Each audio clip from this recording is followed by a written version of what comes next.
Hello, everybody. This is Pastor Green. We're doing another Bible study, 1 Samuel chapter 8.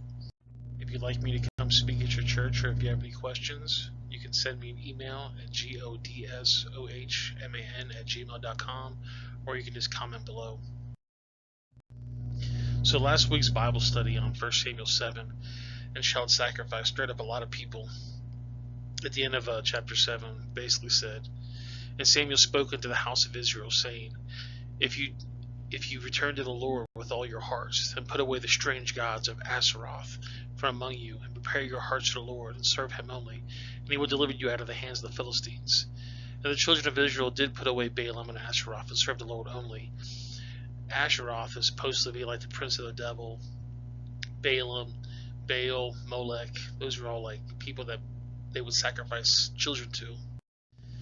And it's really interesting because there's millions of babies that are murdered by abortion, but there's also over about 2 million children that are abducted, kidnapped, or stolen every year, and they never return home.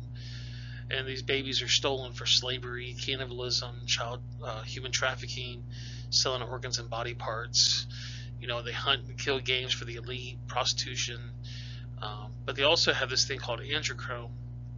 And the belief is that if you torture a child, they put these chemicals in their blood, and if you ingest that blood or inject that blood, it has these certain chemicals that's supposed to keep you really young. So Molech and Baal are basically the same person, and what they would do is they would sacrifice their child to this deity, this god, this idol that they've made up, and they would burn them by fire, and that supposedly would help with the harvest for the next year. Jeremiah 19, it says, "They have built also the high places of Baal, and burnt their sons with fire for burnt offerings unto Baal, which I commanded not, nor spoke it, neither came out of their minds." So there's articles about did the Canaanites really sacrifice their children. In Genesis 1, God said, "Fill the earth with kids." It says in 27, "God created a man in his own image, in the image of God created he him, male, female, created he them. And God blessed them, and God said to them, Be fruitful and multiply and replenish the earth and subdue it." God told us at the very beginning of the Bible, fill the earth.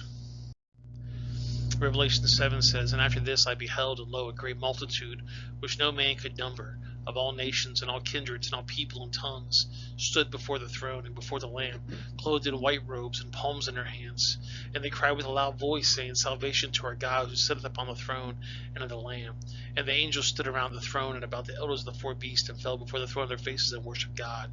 God says, I want to have a bunch of people on the earth. Obviously, the devil doesn't like that, so he wants the opposite. God said there's going to be all these people in heaven in white robes. He wants as many people on the earth as possible. In July 24th of 99, the Star Tribune said, "Last weekend the world's population topped over 6 billion. If you look at this human population chart, this is the biblical population chart. It says that we got to almost about 1 billion people right before Noah's flood. And then, of course, Noah's flood happened. There was 8 survivals. And over the course of time, right around the 1800s, there was 1 billion people. And now it's skyrocketed all the way up to 7 trillion people.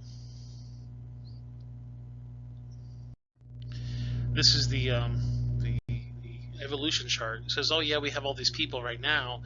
And if you go back in time, then there was no people. This is the United Nations in 2004. It shows all the different people and where we hit certain points. 1 billion in 1804, 2 billion in 1937, 3 billion in 1960, 4 billion in 1974, 5 billion in 1987, 6 billion in 99, 7 billion in 2012, and now we're over 7 billion. And this right here shows world history. This came out in 94, and it shows you basically the population growth through history as well. Isaiah 45 says, "For thus saith the Lord, the God of heavens, God himself hath formed the earth and made it. He has established it. He created it not in vain. The form to be inhabited to the Lord, and there is nothing else." Jacques Cousteau said, in order to stabilize the world's population, we need to eliminate 350,000 people every day. Okay, Jacques, you go first. Ted Turner said, a total worldwide population of 250 to 300 billion people and 95% decline from present levels would be ideal.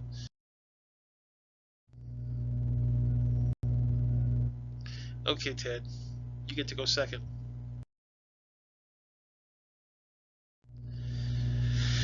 This guy here, Eric Planko, said Dr. Eric Planko, an unidentified woman from the University of Texas at Arlington, following a recent speech at the Texas Academy of Science, in which Planko endorsed airborne Ebola as an effective means for eliminating 90% of the world's population.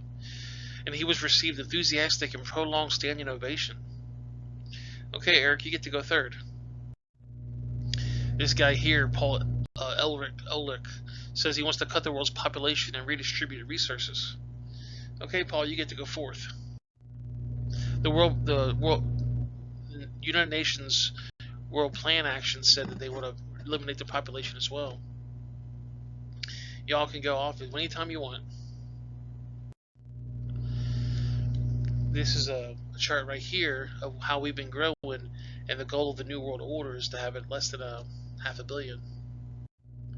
Genesis 3 says, and the Lord God said to the serpent Satan, because thou hast done this, thou hast cursed above all cattle and above all the beasts of the field. Upon thy belly shall they glow, and dust shall they eat the rest of the days of their life. And I will put enmity between thee and the woman, and between thy seed and her seed, and it shall bruise thy head, and ye shall bruise thy heel.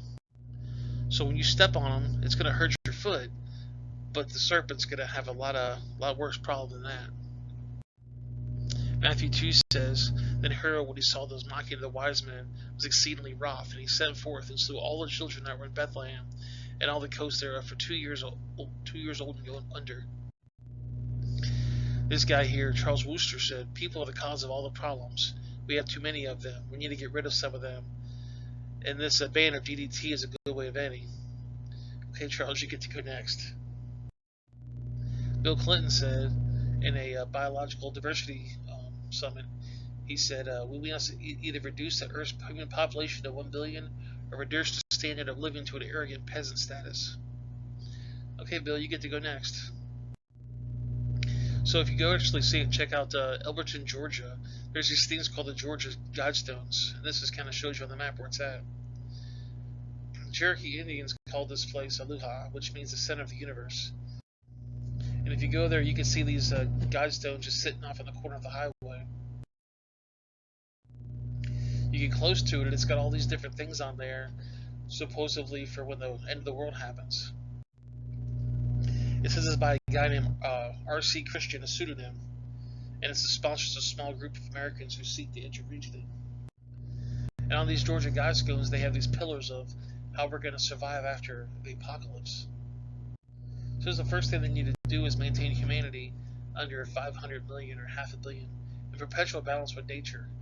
The stones are full of Messianic symbols, and they want to cut the population down to 500 million. So let's start in Samuel, 1 Samuel 8, verse 1. And it came to pass when Samuel was old that he made his sons judges over Israel. And the name of his firstborn was Joel, and the name of his second Ablah, and the judges from Beersheba. And his sons walked not in the ways, but turned aside after lucre, and took bribes and perverted judgments. So Samuel was a good guy. He had some kids. His kids didn't do so good. So there's a lesson to learn. Number one, Samuel loved and served God, but his children didn't. Kids don't always turn out right.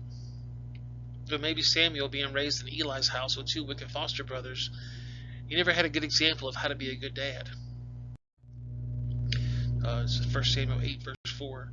And all the elders of Israel gathered themselves together and came to Samuel to Ramah, and said unto him, Behold, thou art old, and thy sons walk not in thy ways. Now make us a king to judge like all the nations. And this thing displeased Samuel.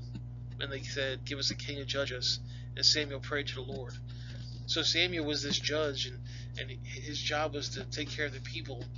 And the people said, Look, Samuel, you're a great guy and all, but you're getting kind of up there in age. Your kids aren't doing that great. We need to have a king like everybody else around us. So here's a lesson to learn. Number two, something told Samuel in the spirit that this king idea wasn't the right way to go. Call it a fifth instinct or fifth sense or Holy Spirit leading, but the wise to listen to the still small voice within. And the Lord said unto Samuel, Hearken unto the voice of the people, and all which they say unto thee. For they have not rejected thee, but they have rejected me, that I should not reign over them, according to all the works which they have done since the day that I brought them out of Egypt, even to this day, wherewith they have forsaken me, and served other gods, and they do also to thee. So there's a lesson to learn here. Some people have a long history of being rebellious against God's authority and leadership. The Jews refer to this as being stiff-necked 9 different times in the Bible. Question, comment below. Have you hardened your heart towards God at any time, and why'd you do that? So all throughout the Bible you see the word stiff-necked. 1 Samuel 8:9. Now therefore, hearken unto thy voice, howbeit yes protest solemnly unto them, and show them the manner of the king that shall reign over them. And Samuel told the words of the Lord to the people that asked him for a king. Sometimes you have to give in and say, okay, have it your way, but this is what I think is going to happen if you do. Giving a fair warning keeps you off the hook. You know, Dad, it's only $200 down and $350 a month for 45 years. Why should I buy it? Son, I know you think you're in love and you're ready to marry that woman, but you know, she's got a champagne taste and you have a beer budget. I'm just warning you. 1 Samuel 8:11. And he said, this will be the manner of the king that shall reign over you. He will take your sons and appoint them for himself for his chariots, to be his horsemen, and some shall run before his chariots. He will appoint him captains over thousands and captains over 50s, and will set them ear to the ground to reap his harvest, and make his instruments of war and instruments of his chariots. Samuel's telling these people, you want a king, I'll get you a king, but I'm telling you, it's not going to go the way you want it to go. And he will take your daughters to be confectionaries, to be cooks, to be bakers. And he will take your fields and vineyards and olives and the best of them, and give them to his servants. He's saying he's going to take all your stuff. And he will take 1/10 of your seed, of your vineyards, and give it to his officers and to his servants. And he will take his men servants for your maidservants and your godliest young men and your asses and put them to work. He's telling them, listen, this guy, this king, is going to rule over you, and he's going to take everything you have. It's a bad idea. And he will take 1/10 of your sheep to be your servants, and he shall cry out in that day because your king, which you have chosen, and the Lord will not hear you in that day. Nevertheless, the people refused to obey the voice of Samuel, and they said, nay, we'll have a king over us, and they'll be like other nations, and the king may judge us and go before us and fight our battles.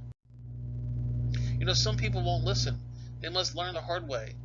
This girl is probably going to lose her eye. Some people don't listen. They must learn the hard way. This guy's pretty stuck.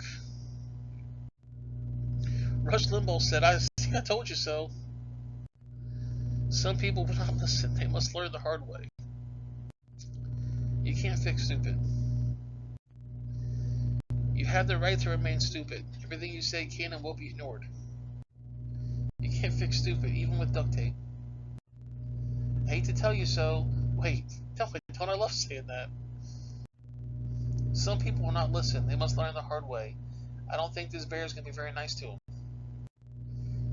This guy's laying on top of Tiger. He's just putting himself up for hurt.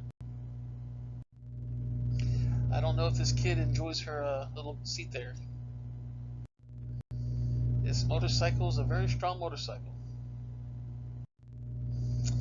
I think this girl's going to have a little bit of pain tomorrow.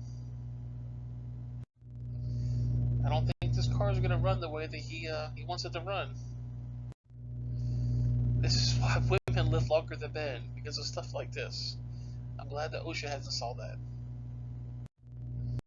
Look, when you watch somebody make a mistake, you get to say, I told you so. Okay, I had to zoom in on this picture. Yes, that is what you think he is in his ear. And Samuel heard all the words of the people, and he rehearsed them in the ears of the Lord. And the Lord said to Samuel, hearken unto thy voice, and make them a king. And Samuel said to the men of Israel, go you every man to his city.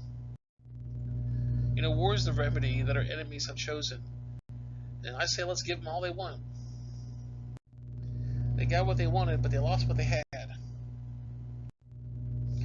You know, Adam and Eve, they wanted that fruit, and they got it, but they lost paradise. Lot wanted to live in Sodom, and he got what he wanted, but he lost his wife, his home, and his daughters. Samson wanted that woman, and he got her, but he lost his power and his eyes, and later his life. She wanted to see that wasp up close, and she got her wish.